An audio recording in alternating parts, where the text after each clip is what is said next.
Bonjour et bienvenue chers téléspectateurs de Zarin International Television.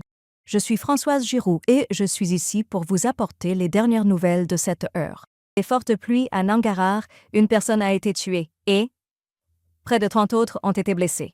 Des sources locales dans la province de Nangarhar disent que cette tempête, qui a commencé hier après-midi, a duré plusieurs heures et a perturbé la vie quotidienne des habitants. Selon le communiqué de la province de Nangarhar, la tempête a causé des dommages aux personnes. En raison de sa vitesse considérable, et de nombreux magasins et moyens de transport ont été endommagés. Les habitants de la ville de Jalalabad disent que cette tempête a détruit de nombreux magasins, arbres et poteaux de télécommunications.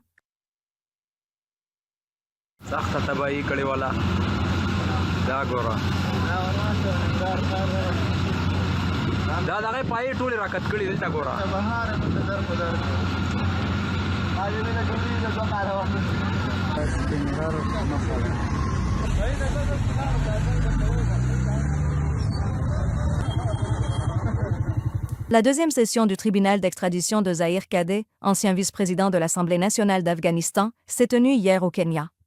Cependant, le verdict du tribunal n'a pas été finalisé et la prochaine session est prévue pour le 13 mai. M. Cade a été arrêté au Kenya il y a 3 semaines et doit être extradé vers les États-Unis, à la demande d'un tribunal de New York. Cependant, selon la loi kenyane, l'accusé peut se défendre devant le tribunal pour éviter l'extradition. M. Cade est accusé de trafic de substances nutritives et de possession d'armes.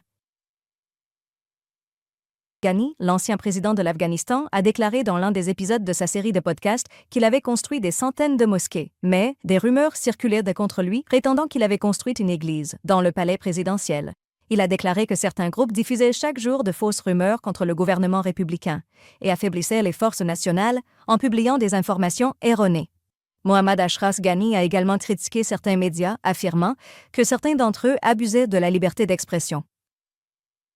L'agriculture et de l'élevage des talibans à Kandahar a annoncé que, selon l'ordre du chef de ce groupe, une partie des récoltes et du bétail des agriculteurs et éleveurs sera prélevée.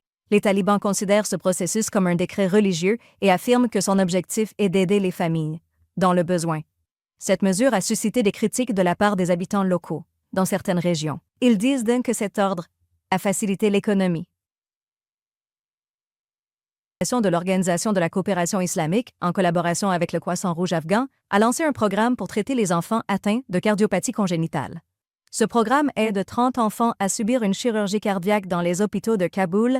Shahabuddin Delawar, le président du Croissant Rouge des talibans, a déclaré lors de la cérémonie d'inauguration de ce programme que la construction d'un hôpital spécialisé en cardiologie est en cours à Kaboul et qu'une fois terminée, l'Afghanistan atteindra l'autosuffisance dans le traitement des maladies cardiaques et la chirurgie cardiaque.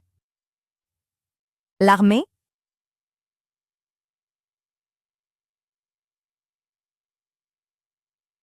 indienne affirme que le Pakistan a mené plusieurs attaques l'année dernière le long des frontières occidentales de l'Inde.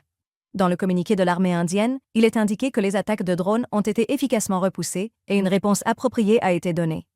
Parallèlement, Narendra Modi, le premier ministre indien, a demandé une préparation complète des secteurs vitaux du pays pour faire face aux situations d'urgence. D'autre part, le ministère des Affaires étrangères du Pakistan a rejeté les allégations des autorités indiennes, les qualifiant. Le journal britannique The Telegraph a rapporté que le corps des gardiens de la révolution islamique a joué un rôle dans la planification de l'attaque avortée contre l'ambassade d'Israël à Londres. Selon ce journal, et citant des sources au sein de la République islamique, une faction radicale au sein du corps des gardiens a été responsable de l'approbation de cette opération. De plus, un haut responsable de la République islamique a déclaré au Télégraphe qu'une enquête interne sur cette affaire a été lancée au sein du corps des gardiens. Gates, le fondateur de Microsoft, consacrera 200 milliards de dollars de sa fortune à des aides caritatives pour les pays pauvres d'ici 2045.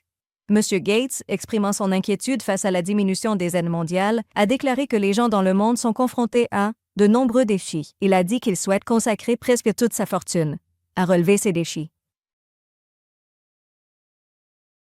Merci, chers téléspectateurs, pour votre soutien continu.